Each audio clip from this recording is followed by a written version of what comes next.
22절부터 25절까지의 말씀을 합독하겠습니다. 22절입니다. 읽겠습니다. 시작. 여호와 하나님께서 아담에게서 취하신 갈빗뼈로 여자를 지으시고 그녀를 아담에게 데려오셨습니다.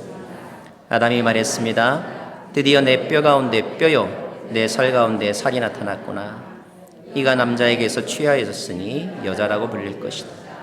그러므로 남자가 자기 아버지와 어머니를 떠나 그 아내와 결합해 한 몸을 이루게 되는 것입니다.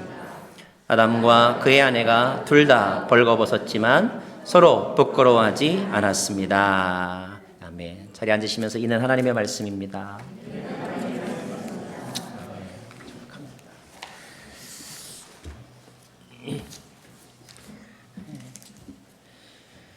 한국 방문했을 때 많은 부모님들 만났는데 부모님들의 걱정거리, 대표적인 걱정거리 두 가지가 있더라고요. 그 중에 하나는 자녀들의 취직 걱정이었습니다. 대학교를 들어가는 것도 쉽지 않았지만 졸업했음에도 불구하고 마땅한 일자리를 찾지 못하여서 그래서 계속 학원을 다니거나 아니면 취직을 위해서 재수, 삼수를 하는 자녀들, 그런 자녀들을 바라보는 부모님의 마음이 별로 무겁더라고요. 경제는 더 형편은 좋아졌는지 모르겠지만 그것을 보면서 기계화, 자동화, 또 세계화가 결코 좋은 것만은 아니구나 이런 생각을 해보았습니다. 또 하나의 걱정은 자녀들의 결혼에 관한 것이었어요. 자녀들이 결혼할 사람을 만나지 못하여서 나이가 많이 들어가거나 아니면 결혼할 마음조차 없다는 사실이 부모님들에게는 큰 짐이 되었던 것 같습니다. 또 결혼을 해도 자녀를 낳으려고 하지 않는 그런 세태가 요즘의 모습이죠. 죄송한데 바깥에 그 보일러를 좀 꺼주시면 좋겠어요. 좀 덥죠? 네. 왜 결혼이 점점 더 어려워질까? 그런 가치관에 영향을 준 많은 일들이 있죠. 드라마가 심어준 잘못된 환상들이 있습니다. 드라마는 그 속에 빠져들게 되다 보면 내가 누구인지에 대해서는 정확하게 평가하지 않고 상대방에 대한 기대감만을 높여주곤 해요. 그래서 백마탄 왕자나 아니면 연예인 같은 여인이 내 짝이어야 된다는 생각을 하게 만들죠. 부모님들이 보여준 결혼 생활의 모습도 그렇게 긍정적이지만은 않습니다. 갈등 또는 불륜 또는 상처, 이런 모습들은 그 자녀들로 하여금 결혼에 대한 소망을 빼앗아가 버렸죠. 차라리 혼자 사는 게 낫겠다 이런 생각을 갖는 젊은이들이 많아졌습니다. 그런데 우리가 유의하여 살펴봐야 할 것은 그렇다고 해서 그럼 젊은이들이 혼자 사는가? 아무도 만나지 않는가? 그렇지 않더라는 거예요. 누군가를 찾습니다. 다만 책임지지 않는 사랑을 하는 것이죠. 인스턴트식 만남을 갖는 것입니다.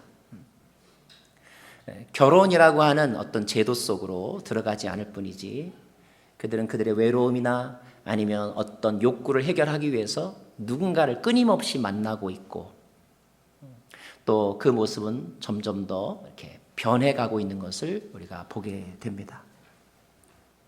이러한 현상들은 우리의 미래에 대하여서 매우 불안하게 만들죠. 사회학자나 경제학자들의 예측에 의하면 앞으로 2050년이 되면 한국의 경우에는 초고령화 사회가 될 것이고 젊은 세대가 없는 나라가 될 것이고 경제의 인구가 줄어들게 될 것이고 가정이 무너지게 될 것이고 그렇게 되면 그 일은 또 고스란히 그 시대를 살아가는 사람들의 몫으로 돌아온다는 거예요. 뒤늦게 각국의 정부는 대책을 세우고 취업 대책 또는 결혼 대책 또는 출산 장려 정책을 사용합니다. 어떤 서울의 자치구는 아이를 낳으면 1,000만 원을 주기도 해요. 그러나 한번 무너진 가치관을 다시 세우는 데는 적지 않은 시간이 걸릴 거라는 그런 예상입니다. 이런 혼란의 때에 진정한 대책을 위해서 필요한 것은 무엇일까 하는 거예요. 역시 한국의 이야기인데 어떤 할머니가 80고령의 할머니가 경찰서를 찾아왔어요. 손에는 밥통이 하나 들려져 있었습니다. 할머니의 말씀이 며칠 전에 밥통을 샀는데 밥통이 고장이 났다는 거예요. 근데 산지 얼마 되지 않았기 때문에 이것을 물리고 싶은데 내가 가서 얘기하면 안 통할 것 같으니까 경찰 양반 나랑 같이 가서 이 물건을 좀 교환하는 것을 도와달라고 그렇게 부탁하기 위해서 경찰서를 찾아왔습니다. 파출소를 찾아왔어요. 순경이 할머니의 말을 듣고 그 밥통을 가지고 이제 판매점으로 가기 전에 한 번 더 이렇게 살펴보았어요. 그랬더니 밥통이 고장난 것은 아니었고 할머니가 작동법을 몰라서 그래서 사용하지 못했던 것입니다. 할머니는 고장났다는 생각 때문에 혼자 독거노인이었는데 3일 동안 밥을 못 먹고 굶으셨다고 해요. 저는 그것이 단지 그 할머니의 밥 짓는 것에 관한 문제가 아니라 우리 인생 자체의 문제가 아닌가 그런 생각을 했습니다. 하나님께서 우리에게 우리의 인생에 대한 행복의 매뉴얼을 이미 충분히 정확하게 주셨음에도 불구하고 우리는 영적인 지혜가 부족하여서 때로는 자기 생각으로 그것을 사용하다가 고장을 내키기도 하고 아니 고장까지는 아니지만 그 작동법을 몰라서 혼자서 고민하다가 혼자서 방황하다가 그래서 굶거나 죽거나 하다가 불행하게 시간을 낭비하는 적들이 많이 있거든요. 제대로 인생의 기본에 대해서 다시 살펴본다면 인생의 원리로 돌아가서 하나씩 다시 배워본다면 시간은 좀 걸릴지 모르지만 그러나 그것이 어쩌면 가장 빠른 회복의 길이 아닐까 그런 생각을 합니다. 그런 점에서 우린 창세기를 배우고 있는데 오늘도 창세기를 통하여 주시는 우리 기본에 관한 말씀 함께 살펴보려고 합니다. 특별히 오늘의 주제는 바로 가정에 관한 것이에요. 가정. 한 가지 미리 말씀드리면 점점 더 이 세상은 가정에 관하여서 어떤 메시지를 전하기가 어려운 그런 시대가 되어 가고 있습니다. 왜냐하면 믿는 사람이나 믿지 않는 사람이나 가정의 모습, 가정에서 일어나는 문제들에 별 차이가 없다는 통계가 있기 때문이죠. 언제부터인가 가정에 관한 그런 메시지는 도덕적 메시지는 듣는 사람들로 하여금 불편한 진실이 되어가고 있습니다. 그러나 그럼에도 불구하고 이 진리는 선포되어져야 하고요. 오늘 우리는 그 불편한 감정, 또 부담스러운 감정을 뛰어넘어 이 말씀에 경청해야 합니다. 바라기는 오늘 말씀을 죄책감이나 부담감으로 여러분 듣지 마시고요. 오늘 저와 여러분의 가정의 모습이 어떠하든지 간에 저와 여러분이 어떤 도덕관이나 어떤 윤리적인 삶을 살고 있는지에 상관없이 우리가 회복되어져야 할 모습, 원래 지음받았을 때의 모습이 이러하다는 또 이러해야 한다는 그런 관심과 또 소망을 가지고 배움의 마음을 가지고 오늘 말씀을 함께 나누기를 원합니다. 자, 에덴 동산에 관한 이야기를 나누고 있죠. 에덴은 기쁨이란 뜻을 가지고 있다고 그랬습니다. 하나님께서 인간의 기쁨을 위해서 주신 것이 무엇이죠? 두 가지인데요. 고난주간 전에 함께 나눈 말씀에 의하면 두 가지. 하나는 무엇이냐면 자유를 주셨다고 그랬어요. 마음대로 할 수 있는 자유를 주셨습니다.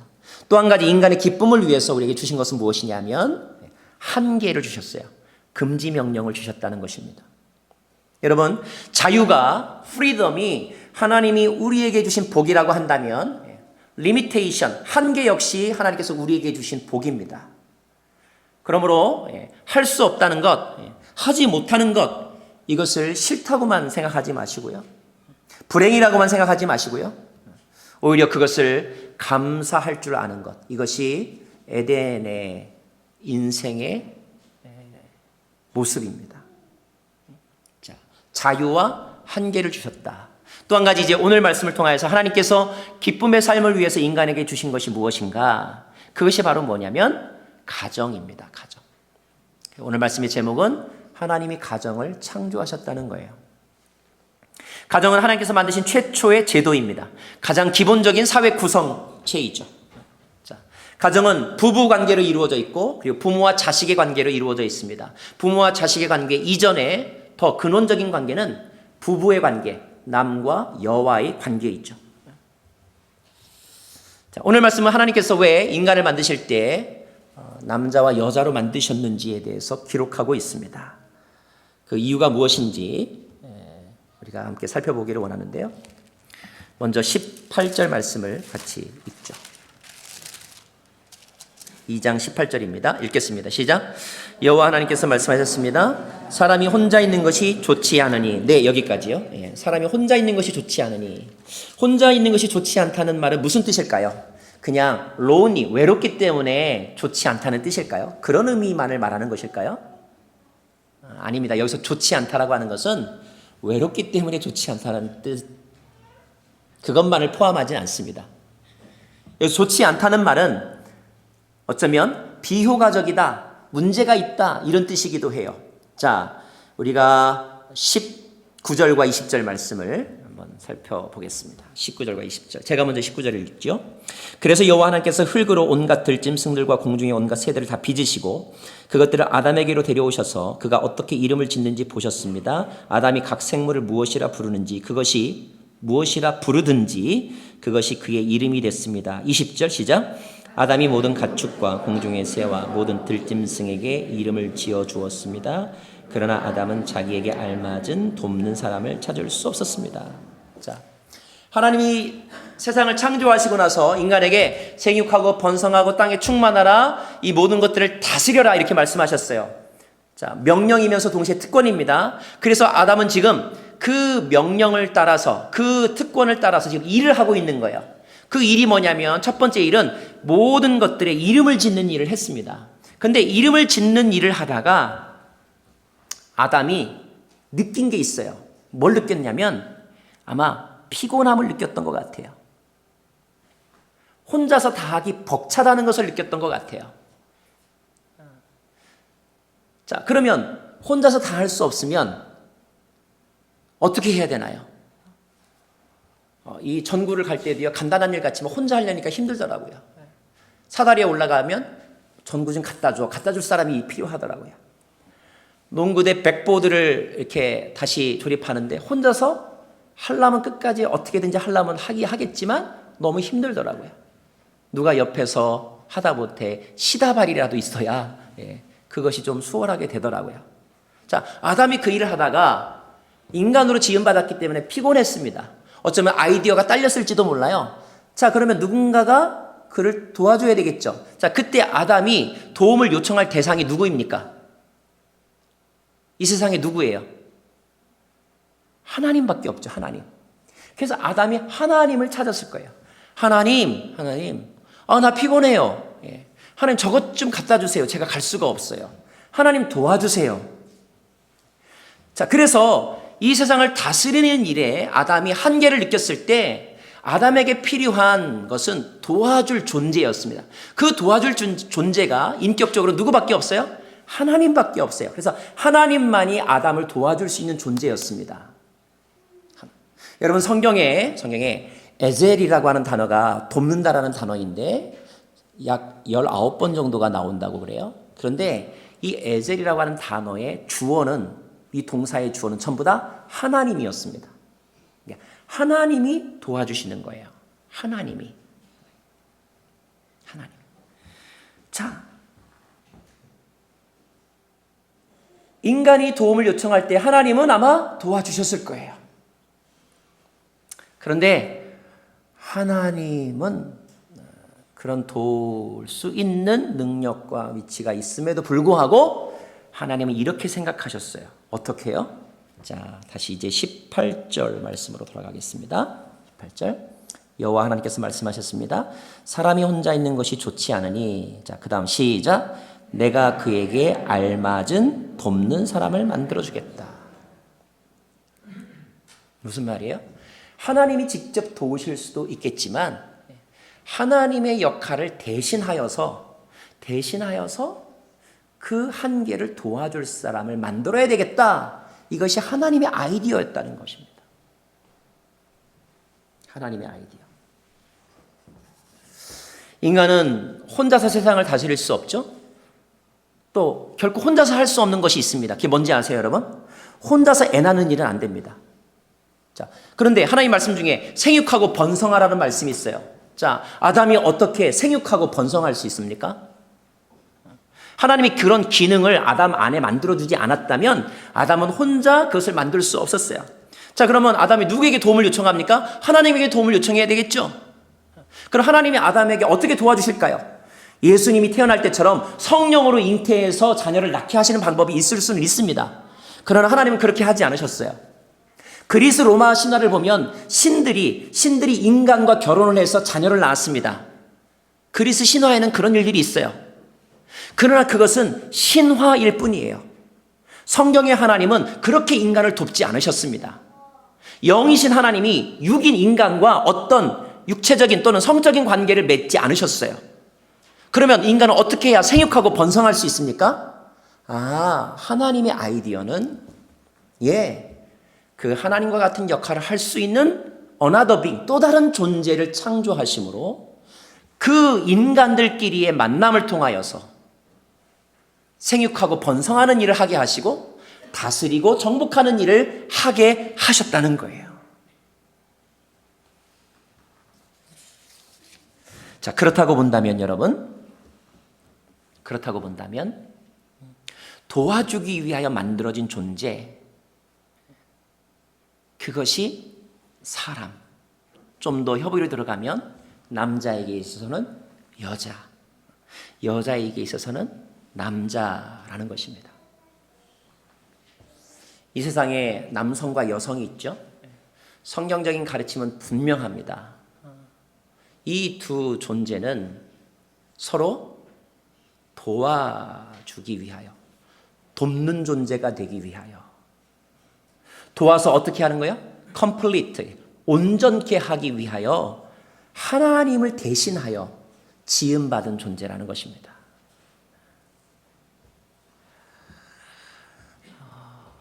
우리가 옆에 있는 사람, 나와 함께하는 사람을 어떤 생각으로 의미를 부여해야 될까? 또 내가 다른 사람에게 어떤 목적과 마음을 가지고 그를 만나야 될까? 성경의 가르침은 분명합니다. 돕는 사람으로서의 역할을 하기 위하여. 하나님은 그 돕는 일을 기계한테 맡기지 않으셨어요. 하나님 그 돕는 일을 짐승에게 맡기지 않으셨어요.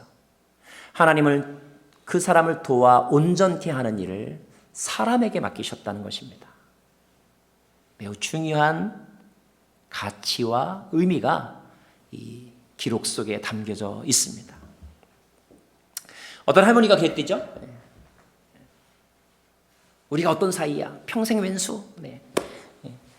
그래요.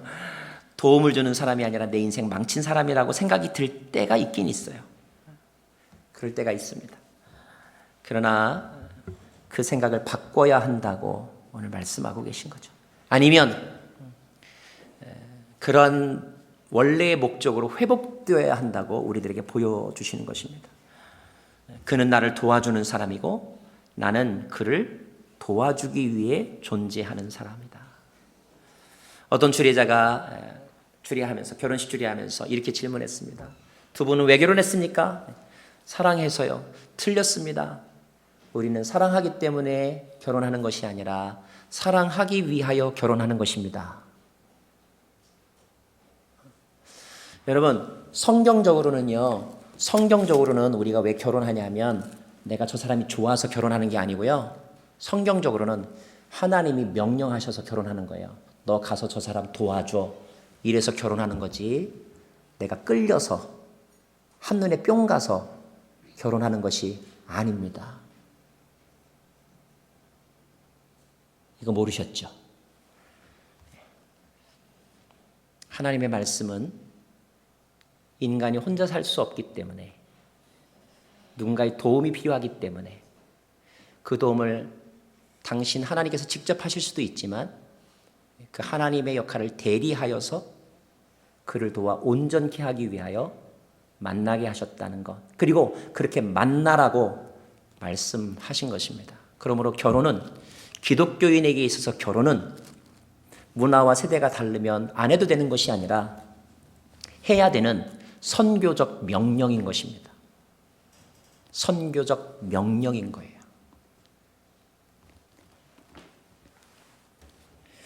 또 그런 사람을 만난다는 것은 복이죠. 잠언 18장 22절에 보면 이런 말씀이 있습니다. 아내를 맞이한 사람은 좋은 것을 얻은 것이며 여호와께 은혜를 받는 것이다 그랬어요. 아내를 남편이라고 바꾸면 어떻게 바꿀 수 있을까요? 남편을 만난 사람은 좋은 것을 얻은 것이며 여호와께 은혜를 받은 것이다. 저는 이런 말씀의 달콤함이 신혼 때만이 아니라 결혼 생활 30년 차에도 동일하게 느껴지기를 간절히 바랍니다. 자, 우리의 고민은 그거죠. 그래서 우리는 서로 돕는 삶을 살아가고 있는가? 때로는 도움이 안 되는 것 같다는 생각과 느낌이 들 때가 있습니다. 그런데 그것은 느낌이에요. 팩트는 분명히 도움이 되더라고요. 여러분과 함께 살아가고 있는 그분은 여러분에게 절대적으로 도움이 되고 있습니다. 근데 그 스스로의 생각에 도움이 안 된다고 느끼거나 도움이 안 된다고 생각할 뿐이에요. 특별히 도움이 안 된다고 생각이 드는 것은 아마 이런 것 같아요. 도와주긴 도와주는데 기분 나쁘게 도와줘서 그런 것 같아요. 맞는 소리를 참 기분 나쁘게 하거든요. 아니면 나에게 도움이 되는 말인데 이상하게 그때는 기분 나쁘게 들려요. 그죠? 기분 나쁘게 들립니다. 그래서 뭔가 조언을 하거나 이렇게 충고를 하면 그게 막 잔소리처럼 들리고 막 신경질이 나죠. 그러나 지나고 보면 뭐예요? 어떤 생각을 주셔요? 그 사람 말이 맞긴 맞아요. 그죠? 와이프가 한 말이 맞고 남편이 해준 말이 맞긴 맞더라고요. 그런데 우리는 그때 그만해! 이런 말은 했는데 고마워! 이런 말은 안 했더라고요. 여러분, 하나님께서 허락하신 여러분은 지금의 배우자와 이제 앞으로 몇십 년 더 사실 것입니다. 그리고 인생을 더 많이 알게 되면 더 많이 깨달으실 거예요. 아이고, 그래도 이 사람하고 한평생 살았네. 이 사람 덕에 살았네. 아마 이런 고백이 나올 것입니다. 나올 거예요. 그리고 이 사람 없었으면 어땠을까? 이런 고백이 나오게 되어 있어요. 왜냐하면 하나님이 그렇게 예정하시고 짝지어 살게 해주셨기 때문에 지금 뭐 지지고 볶고 싸우고 아니고에 상관없이 나중에 가면 그렇게 깨닫고 고백하게 되어 있습니다. 다만 두 종류의 가정이 있는데 그것을 그때그때 그것을 깨달아서 고마워 이렇게 말하면서 서로 도움을 주고받는 사람이 있는가 하면 정반대의 말을 하면서 그렇게 막 마지못해서 이렇게 살아가는, 그러나 그렇다고 해서 또 다른 묘수가 있는 것도 아니에요. 뒤늦게 깨달으면서 아이고 좀 더 잘해줄 걸 이렇게 후회하는 인생, 이렇게 두 종류가 있는 것 같습니다. 오늘 우리에게 하나님께서 왜 나에게 이런 배우자가 있는지를 다시 한번 가르쳐 주셨는데 서로에게 도움을 주고 서로를 온전케 하기 위해서 하나님의 대리인으로 내게 보내주신 분이라고 하는 분명한 고백이 있기를 바랍니다. 그렇다고 본다면 우리 배우자들에게는 잘했어 이런 말보다 더 좋은 말이 있어요. 잘했어라는 말보다는 고마워라는 말이 더 좋은 말이라고 합니다. 잘했어라는 말은 그 사람의 기능이나 능력에 대한 평가의 말이잖아요. 물론 그것도 기분이 좋을 수는 있겠지만 좋은 칭찬이긴 하지만 그거보다 더 좋은 말은 고마워, 이런, 살아줘서 고마워. 심지어 이런 말도 할 수 있기를 바랍니다. 한번 같이 해볼까요? 속 썩여줘서 고마워. 다 이것도 서로에게 도움이 되는 것입니다. 도움이 되는 거예요. 자, 조금 더 깊이 우리와 만나는 그 존재에 대한 말씀을 살펴볼까요? 자, 21절과 22절 말씀을 보겠습니다. 21절과 22절. 제가 먼저 읽겠습니다. 여호와 하나님께서 아담을 깊은 잠에 빠지게 하시니 그가 잠들었습니다. 하나님께서 그의 갈비뼈 하나를 취하시고 살로 대신 채우셨습니다. 22절이요. 여호와 하나님께서 아담에게 취하신 것 같 여자를 지으시고 그녀를 아담에게 데리고 오셨습니다. 자, 이 말씀은 뭐 갈비뼈냐 흙이냐 이거보다 더 중요한 의미는 무엇입니까? 이것에 의하면 자, 여자는 남자에게서 나왔다는 거예요. 조금 더 확대해서 설명하면 사람은 사람에게서 나왔다는 것입니다. 자, 하나님이 없으면 사람이 없습니다. 사람이 없으면 사람이 없습니다. 자녀는 부모에게서 나왔죠. 부모가 없으면 자녀가 없습니다. 남자가 없으면 여자가 없고 여자가 없으면 남자가 없다는 뜻이죠. 자, 유익한 존재이면서 동시에 꼭 필요한 존재가 나의 배우자라는 것입니다. 나 없으면 너 없고 너 없으면 내가 없다는 거예요. 이런 관계의 사람이 있다는 것입니다. 이걸 좀 더 넓혀가면 단지 가정뿐만이 아니라 공동체, 교회 공동체, 국가 공동체까지로도 우리가 확장할 수 있는데 원리는 동일합니다. 그죠? 목회자 없이 성도가 있을 수 없고 성도 없이 목회자가 있을 수 없고 지도자 없이 팔로워가 있을 수 없고 팔로워 없이 지도자가 있을 수 없고 우리는 서로를 인정해 줘야 한다는 거예요. 존중해 줘야 한다는 것입니다. 그리고 그 인정하는 마음, 존중하는 마음을 뼈저리게 느끼고 그것을 좋아하게 될 때 어떤 고백이 나오느냐? 바로 이런 고백이 나오는 거죠. 23절 말씀입니다. 아담이 말했습니다. 시작. 드디어 내 뼈 가운데 뼈요 내 살 가운데 살이 나타났구나. 이가 남자에게서 취해졌으니 여자라고 불릴 것이다. 이런 고백이 나오게 된다는 거죠. 얼마나 행복하면 얼마나 그 만족감이 크면 이런 고백이 나오겠어요. 인간이 갖는 욕구 가운데 하나는 바로 친밀감을 통한 안정이죠. 어린아이는 엄마 품에서 안길 때 엄마의 심장 박동 소리를 들으면서 안정감을 배워간다고 하죠. 나이가 커서도 마찬가지입니다. 그래서 스킨십은 중요하다고 하죠. 또 허그할 때, 포옹할 때 우리는 안정감을 누린다고 합니다. 좀 더 나아가면 육체적인 관계를 가질 때 우리는 안정감을 느낀다고 해요. 왜냐하면 나의 빈자리가 채워지는 느낌을 갖기 때문이죠. 자, 안타깝게도 이 세상은 그런 친밀감이 점점 더 사라지는 세대가 되어간 것 같아요. 인간은 점점 더 외로움을 느낍니다. 혹시 그런 거 보신 적 있나요? 어떤 사람이 큰 간판에 써서요. 들고 있습니다. 뭐라고 썼나 봤더니 Hug me, 나를 안아달라는 거예요. 프리 허그 이벤트를 합니다. 지나가는 사람들이 와가지고 정말 그 사람하고 이렇게 허그하고 갑니다. 순수하게 정말로 이렇게 약간 허그하고 축복하고 가는 사람도 있지만 한참 안고 이상한 생각을 하는 사람들도 있어요. 그러나 그런 모습을 보면서 마음 한구석에 씁쓸함이 있는 것은 인간이 얼마나 굶주려 있으면 얼마나 정서적으로 메마르고 외로우면 저렇게 나를 안아달라고 갈망할까?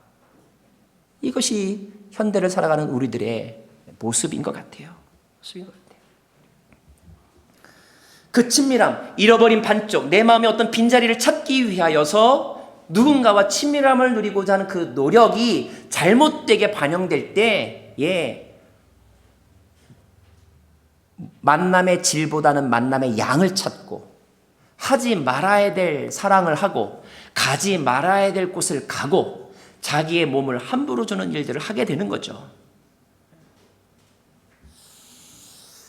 여러분, 근데 오늘 우리가 이 말씀, 내 뼈 중에 뼈요 살 중에 살이라고 하는 말씀, 이런 친밀감의 고백을 할 수 있는 만남을 하나님께서는 우리에게 원하시는데, 그런데 우리가 간과하지 말아야 될 중요한 표현이 있습니다. 그것은 뭐냐면 모든 여자가 다 내 뼈 중에 뼈요 살 중에 살은 아니라는 거예요. 모든 남자가 내 뼈 중에 뼈요 살 중에 살은 아니라는 거예요. 그럼 누구에게 이 말을 할 수 있고 누구에게만이 진정으로 이 말이 나올 수 있다는 거예요? 자, 22절 말씀을 다시 보겠습니다. 22절. 시작. 여호와 하나님께서 아담에게 취하신 갈빗뼈로 여자를 지으시고 그녀를 아담에게 데리고 오셨습니다. 자, 하나님이 내게 데려다 주신 사람. 이것을 다른 말로 하나님이 짝지어 주신 사람이라고 말하죠.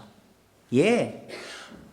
무조건 아름답고 어떤 매력이 있으면 와, 내 뼈 중에 뼈요, 살 중에 살이 이렇게 고백할 수 없다는 거예요. 그 고백은 거짓말이라는 거예요.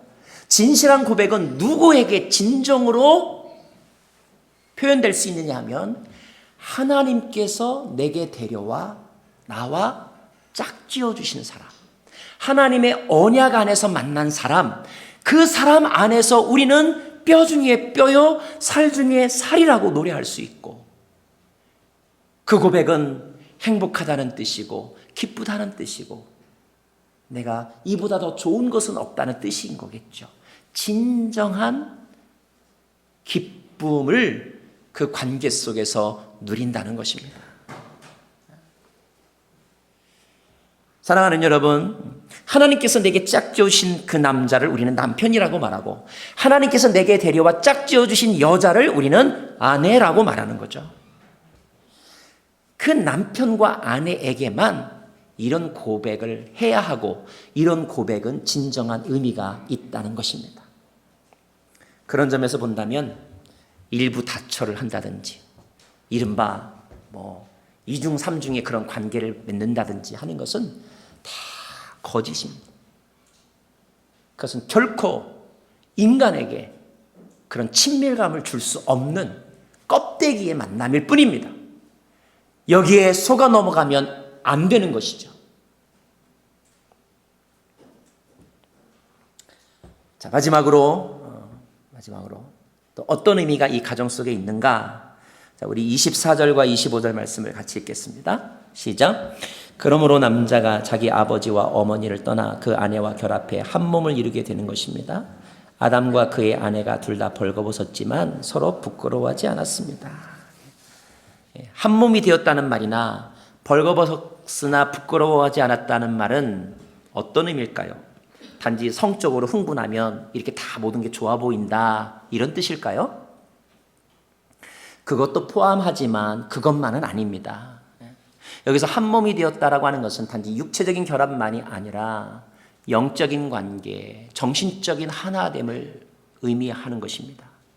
벌거벗었으나 부끄러워하지 않았다는 것은 단지 육체적인 어떤 관능미만을 보고 내가 혹 감정이 움직였다라는 뜻이 아니라 그 사람의 원래의 모습, 심지어 그 사람의 과거, 그 사람의 지금의 보기 싫은 어떤 습관, 말투, 성격, 심지어 하는 어떤 나쁜 행동까지도 그것이 나에게 허물이 되거나 징그럽거나 배기 싫거나 아니면 거절하고 싶은 마음이 들지 않을 정도로 그것조차도 아름다워 보이고 그것조차도 볼만해 보인다는 거예요. 우리가 연애할 때와 결혼 생활하면서 보여주는 서로에 대한 모습은 다르죠. 글쎄요, 이른바 신혼의 기간이 지나고 나면 이제 본래 습관들이 나오잖아요.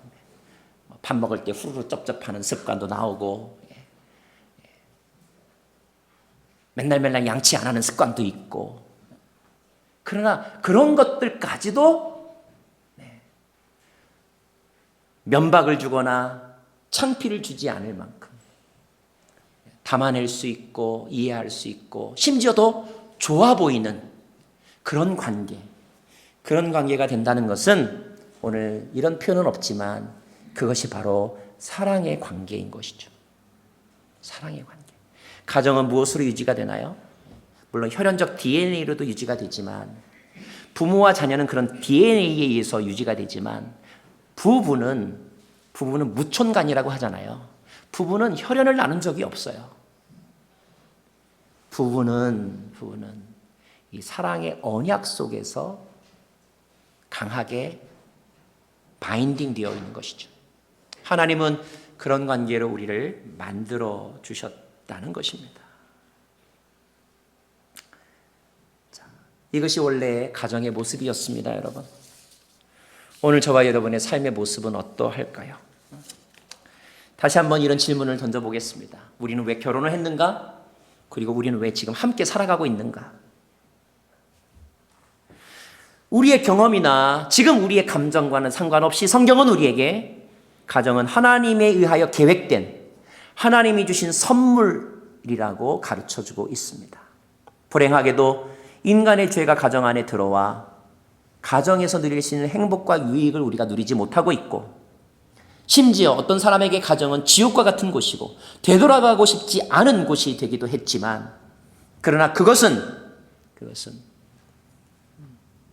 마치 그 할머니가 제품 설명서를 제대로 잘 이해하지 못하여 그것을 사용하지 못했기 때문에 생긴 문제인 것처럼 우리의 죄와 우리의 연약함 때문에 초래된 결과인 것입니다.